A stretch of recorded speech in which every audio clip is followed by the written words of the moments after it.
Today, we're going to talk about shame, blame, guilt, and judgment. And these energies are coming to the light as a way for you to see the internal landscape within, as well as how you can move past them, move through them, overcome them, and heal the inner critic. Hi, my name is Shasta May Hernandez, they, them, their pronouns, and I am your non-binary spirit guide. Now, these energies kind of all come together. Everything is connected. If you've been following my channel, you know that this is a belief that I have in terms of energy. Energy is everything, and in that, everything is connected. And these energies are more a manifestation of what is going on internally, right? They're an outward manifestation of what is going on internally. And sometimes that outward manifestation can also just be outwardly or inwardly toward the self, right? Self-directed judgment, self-directed shame, blame, and guilt is mostly what we're going to talk about today, though we also understand the projected outward manifestation of these energies as well, directed toward other people, places, things, organizations, groups, etc. Now, when we think about something like shame, this internal energy often stems from lack. And I would also say the same for the others, but this one particularly moves from the energy of lack, in that it is the opposite of an abundance mindset. Shaming oneself can really stem from something external if you are seeing it that way, but internally the drive within is the lack of nurturing, the lack of loving on pieces of ourselves that we may not perceive to be acceptable, that we may not perceive to be lovable, that we may not perceive to be worthy, that we may not perceive to be enough. Now, on the other side of shame, shame is more of what we might consider a shadow energy, a lower vibrational energy, and on the other side of shame is love, is abundance. And so falling more into practices of love, falling into practices of abundance for the self first is a way to begin to see through shame, begin to overcome shame. And as you listen to the messages that shame is sending you, what does that look like for you? This can be disparaging internal dialogue. This can be just negative dialogue, self-directed dialogue that is harmful. And so as you consider or listen to these messages, you might ask shame what it needs. Where does shame need love within you? Not only where does it live within you, but where in you does need more love? Where in you needs more attention? Where in you needs more abundance, right? So where in you can you direct that energy in this moment, or after you watch this video, or in your practice? Real quick, just to let you know, I have a guided visualization and meditation for worthiness and enoughness. If these are things that you would like to expand into and learn to take up more space in this world, I highly recommend that guided healing visualization. It's in the description box below. Go ahead and click the link to get yours today. Now, blame often will stem from, again, as I mentioned in the other part, in the first part here about lack, it can stem from an area of lack as well. But really what we're also dealing with when we sit with blame internally, right? If you sit with where that's inside of you, this is really an internal sense of not seeing oneself, not seeing your own greatness, not seeing and standing in your own power, and a lack of inner strength to stand on one's own. And so this can often, as the shadow energy, manifest as blaming oneself or holding on to blame for past mistakes, past failures, even in the recent past, right? And then you begin to project that outward onto others, and you can see this manifest more frequently when there is a lot of internal blame around this. And then if that blame is wrapped up with shame, or if the underlying layer of blame is shame, that will also come with negative messaging. So it might not just be a message of blaming oneself or holding on to blame for a past mistake or failure, or the outcome, if the outcome wasn't what was expected, or if the outcome wasn't what you would have hoped or wished for, then that blame for that outcome or failure can be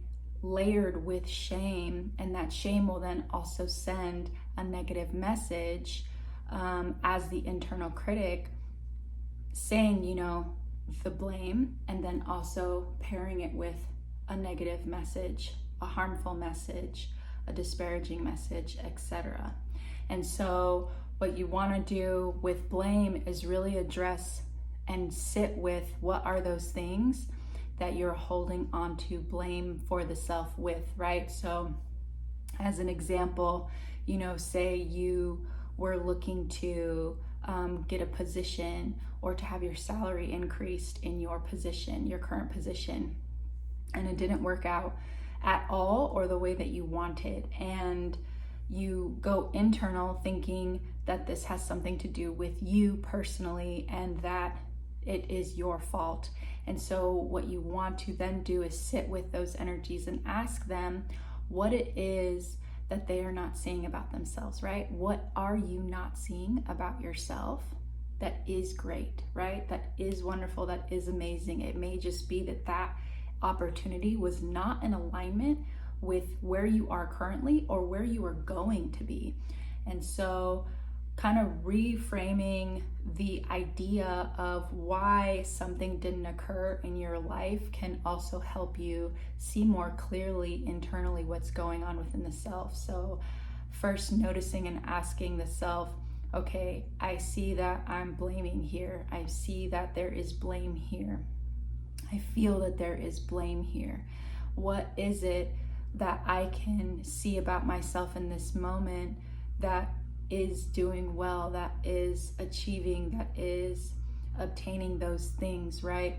How can I better serve those pieces of me? How can I more strongly stand in my own power? How can I more strongly have my own back? How can I have my own back, right? These are all questions that you can ask yourself as ways to shift away from the energy of blame and begin to direct your attention toward what is great about you, what is powerful about you, what is strong or soft, whatever, adjective you want to use to describe yourself and those internal energies.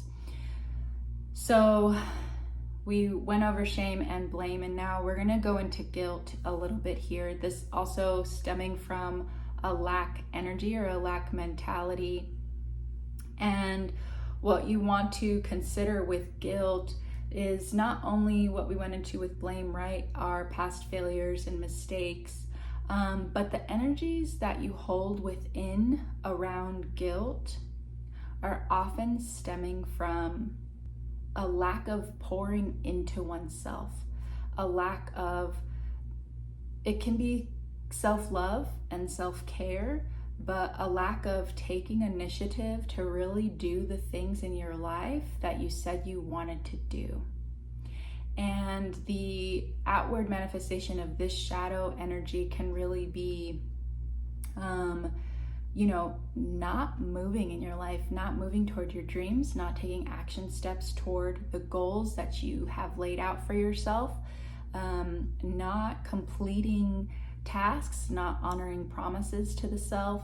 And so if you want to move the energy around this, the action steps to take would be not only to go internal, right? And to ask the guilt, not only where do you live, right, within, but also what does guilt need to release itself, right? Where is that guilt living? How can you address the guilt that at the core, at the root, and say, okay, here's where it is, and this is going to continue unless I do X, Y, and Z in my life, right? So taking those action steps, honoring that there is guilt, acknowledging it, saying thank you for being here and sending those messages to me. And now I will go and take those action steps that we talked about taking. I will do those things that I wrote down on the list to do, or whatever it is that you have going on in your life, or however you organize yourself in achieving your own ambitions, dreams, or goals. Those are the things that you then need to go and do actively in the world. These are action steps that you can actively take on a daily basis, or however you want to work your schedule. But oftentimes the residual guilt will pile onto itself, right? It will build up over time, and it can often come out in misdirected ways, either toward self or toward other people in your life, inspiring further cycles of guilt around the lack of action, or around certain actions that were taken that were potentially not in alignment with something that was expected by either party, or within, or in a situation that you were in. And then that guilt can then also be layered with blame, right? To blame the self, to blame another, and then also with shame. And so you want to kind of go through the steps of all of those. If all three of those energies are piled onto each other over one particular situation, relationship, etc. Now, I want to talk about judgment. Judgment, in terms of all of these energies, it feels like the umbrella for all of them. And a lot of where the shadow sides of judgment stem from, again, are from lack, and that is a lack of understanding, a lack of true discernment from a healed place, from a healthy place, from a grounded or centered place. All these energies have light and shadow to them, and the light of judgment is to have clear discernment, to be able to say, this is for me, that is for me, that is not for me, that is not for me, that is dangerous, that is safe, right? That is loving, that is kind, right? That is unkind, that is not loving. So our ability to be able to do that in a clear manner really depends on our foundation, right? What is the foundation that you have internally? What are the things that make up that foundation? And you might even just consider this on a very simple and practical level to be, what are your values? What do you stand on? What do you stand for? What are those core values and principles that you are about? And from this place is where you begin to really understand what judgment truly is for you in your life, and how you are judging things. Not only does the external environment, and that can be places, situations, and people, have an impact on how we respond to the world, but so too does our own internal landscape and foundation. If you have not spent time doing work on what your values currently are and your principles, what you stand for, then now is the time. As this video is coming out, it's a time to review and a time to really sit with, where are you currently in your life, and how can you move from a place of abundance, right? A place of understanding. And the understanding starts within oneself, and really understanding the whole landscape within, right? The pieces of you that may feel shame, the pieces of you that may feel blame, the pieces of you that may feel guilt from time to time. This is a human experience. We are here to experience all of our humanness. And that is not to say that we are here to be perfect all the time, or only be in love or peace or joy. We are bringing the light to these shadow energies because they are also a part of what we're going through, and there are ways to navigate them from a grounded place, from a place of awareness and understanding. And when we have more of this understanding within and this abundance within, we can then move from that place in an outward directed manner into the world as well, bringing energies of understanding, of abundance, of healthy discernment, of healthy judgment into the world, and one that is not displaced or put on others or outside of ourselves in any way. And so making this video is really just to help us find more awareness and to look within and find other energies to attach to and help us navigate the world with a little more whole perspective and grounded perspective. And we're now going to touch a bit on the inner critic, because a lot of these energies will also trigger the inner critic. Falling into the shadow energies of any of these, however they manifest, whether internally or if they are outwardly directed into the world or to other people, the internal critic can be triggered and can then send messages to the brain, to the entire system, and create not only a negative landscape, right? But it can also lead to things like illness or injury or other conditions. And so the inner critic, if it's not addressed, if it's not seen, if it's not heard, can have an impact on our physical health, our spiritual health, our mental, on all levels. So it's really important that we not only bring awareness to the energies that I talked about before, shame, blame, guilt, and judgment, but also to the inner critic, because it is the energy that will navigate through all of these with ease if none of these are addressed, or if they are not addressed in their own way, in their own time. And so oftentimes when you hear the inner critic going off, it can sound or feel or be like a voice in your head that is speaking to you in a negative way, or in an unloving way, in an unkind way, in a hurtful way. And so that can be normal for some people, and I want to just acknowledge that too, depending on your environment, depending on how you were raised or the home that you grew up in. You may not know what healthy internal dialogue sounds like, what loving internal dialogue sounds like. And oftentimes where we were raised is our inner critic. It becomes our inner critic. The things that we heard growing up often become our inner critic, or the authority figures that were parenting us in our lives growing up. And this doesn't just have to be parent figures. This can be any authority figure that created an impression or an imprint on you in your youth, can often be an ingredient to what your current inner critic is like now in your life. And so just being aware of that and understanding that without passing blame, but just acknowledging and seeing it, and then saying, okay, as an adult now, how can you then address this inner critic? How can you then love on the pieces of you that need to be loved on? How can you then rewrite what this inner critic says, right?